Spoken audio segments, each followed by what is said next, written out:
In the latter half of the 22nd century, humanity had ventured beyond the confines of the solar system, establishing rudimentary colonies on Mars and Europa. The vastness of space still loomed as an immense and largely uncharted wilderness teeming with mysteries yet to be unraveled. Earth itself, now a bustling hub of technological advancement and interplanetary diplomacy, was unprepared for what was to come. On a day like any other, the sudden appearance of a colossal fleet beyond the moon's orbit shattered the routine tranquility of Earth. The arrival was not heralded by threats or declarations, but the intent was clear from the silent, imposing presence of the starships, dwarfing anything humanity had ever constructed. Global panic ensued as the news spread like wildfire.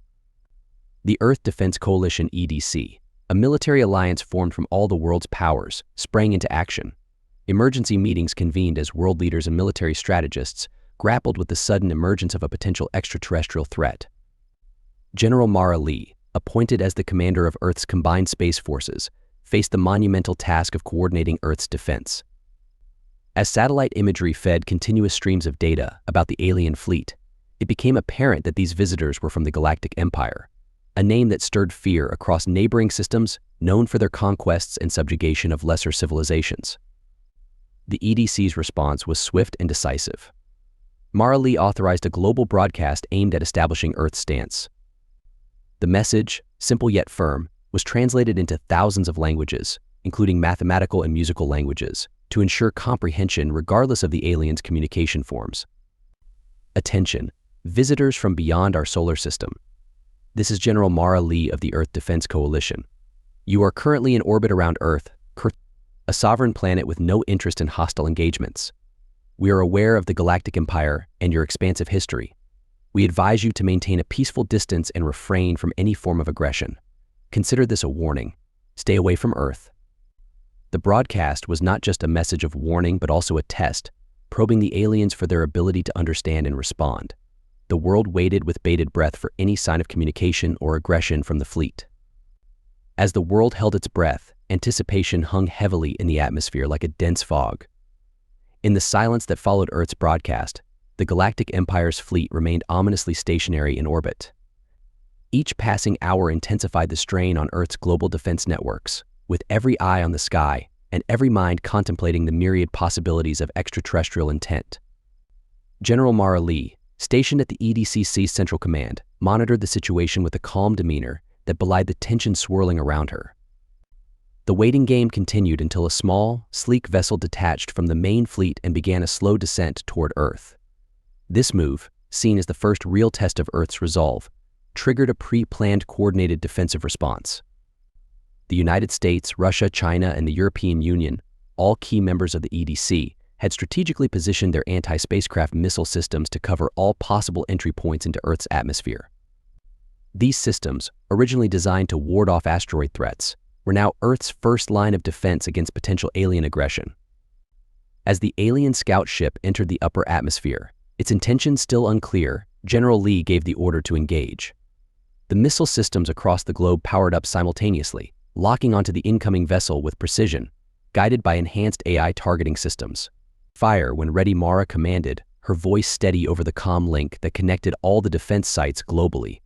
Within moments, the serene sky was lit by a barrage of missiles streaking upwards. The display was both awe-inspiring and terrifying, a testament to humanity's preparedness to defend its sovereignty. The alien vessel, caught in the onslaught, attempted evasive maneuvers.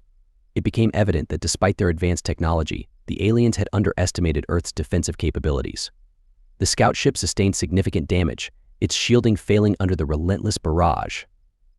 With a final desperate attempt to escape, it fired back sporadically, its energy weapons flashing brightly in the night sky, but largely ineffective against the dispersed and mobile missile launch platforms.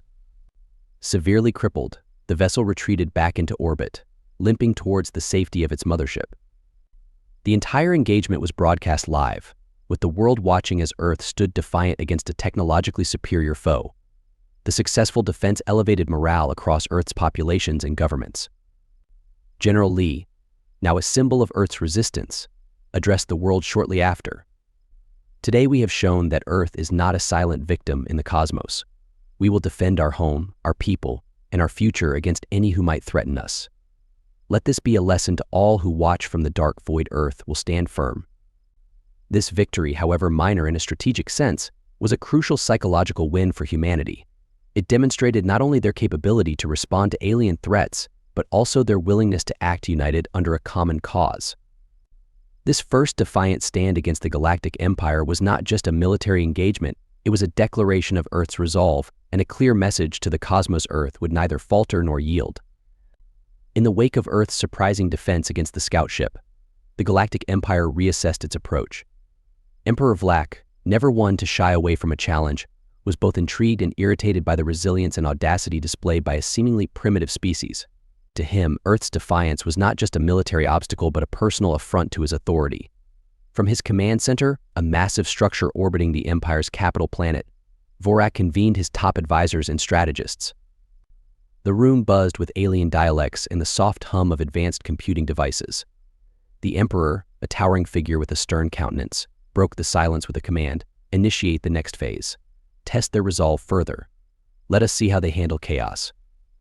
Under his orders, the Empire launched a series of calculated strikes, not on Earth directly but on its burgeoning interstellar infrastructure. Mining outposts on asteroids, research facilities on Mars, and supply routes to the outer colonies became targets. The attacks were quick, brutal, and meticulously planned to avoid any substantial galactic escalation. Each raid ended before Earth's forces could mount an effective response, leaving a trail of destruction and uncertainty. Back on Earth, news of the attacks sparked outrage and fear. The EDC convened in emergency sessions, struggling to manage the crises sprouting up across the solar system. General Mara Lee, ever the strategist, proposed a new approach to these galactic games the Empire seemed intent on playing. "We cannot outgun them in a war of attrition," she stated in a closed meeting with Earth's military and political leaders. "Our strength lies in our ability to adapt and innovate. Let's turn these games on their head." Under her guidance, Earth's response morphed from defensive to proactive. Knowing that their outer defenses could not stop every attack, they began constructing mobile defense platform space stations capable of rapid movement and response, armed with the latest Earth-developed weaponry and shield technology.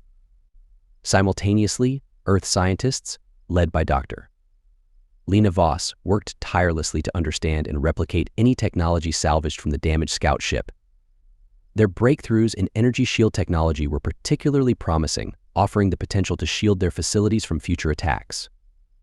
As the Galactic Empire continued its harassment, they began to notice the shift in Earth's tactics. What were once easy targets now became traps, with mobile defense platforms springing surprise counterattacks that inflicted damage on the Empire's raiding fleets. The interstellar skirmishes escalated into a high-stakes game of cat and mouse, each side continuously adapting to the other's moves. The Empire, with its vast resources and advanced technology, pressed hard, but Earth, resilient and cunning, managed to hold its ground, turning what the Empire intended as a straightforward subjugation into a drawn-out and costly endeavor. This phase of the conflict showcased the resilience and ingenuity of humanity, proving to the galaxy at large that Earth was not a player to be underestimated.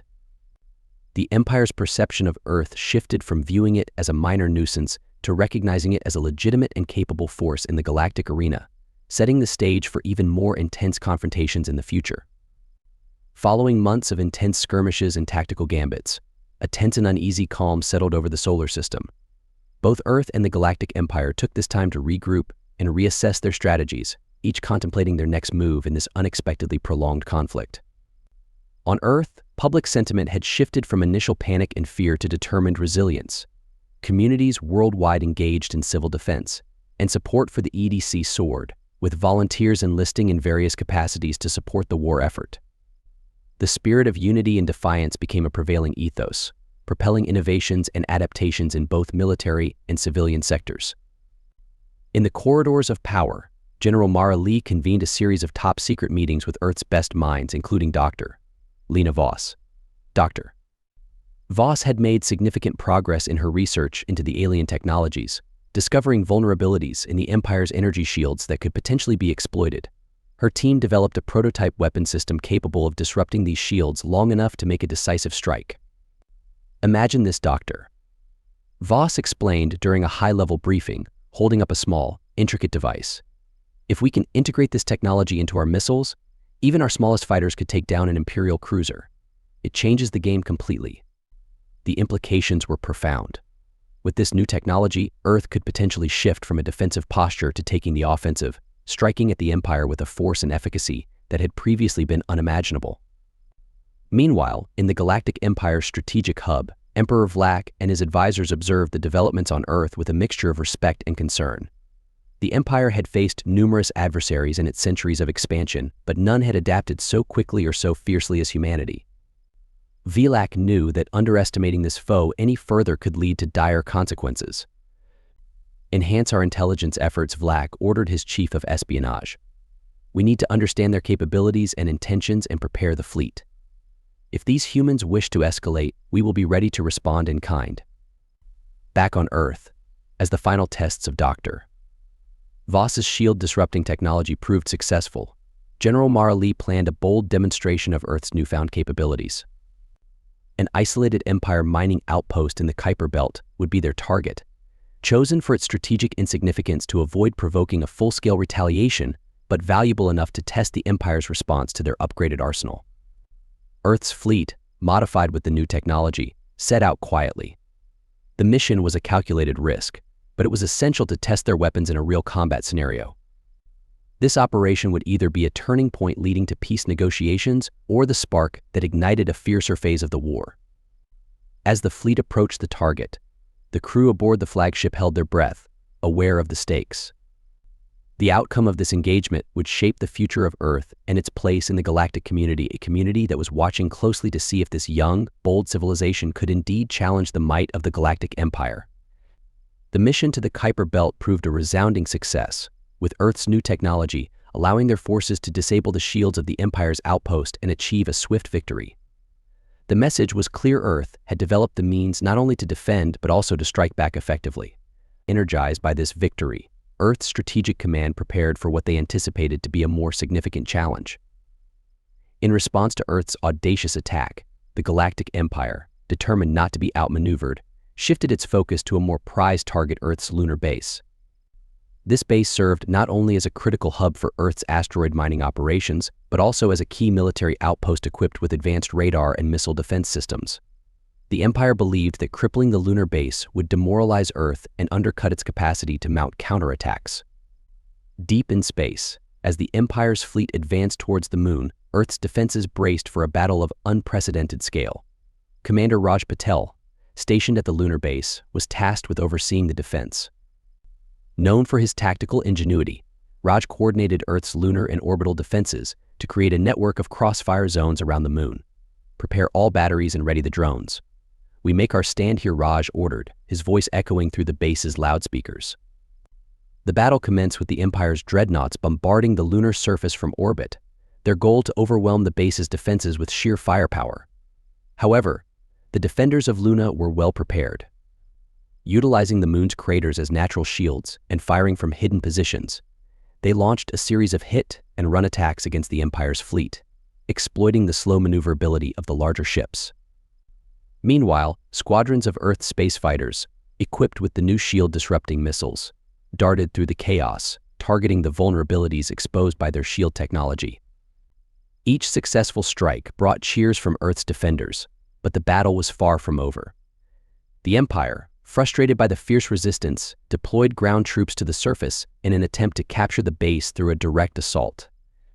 Anticipating this move, Raja had already prepared his ground forces for close combat.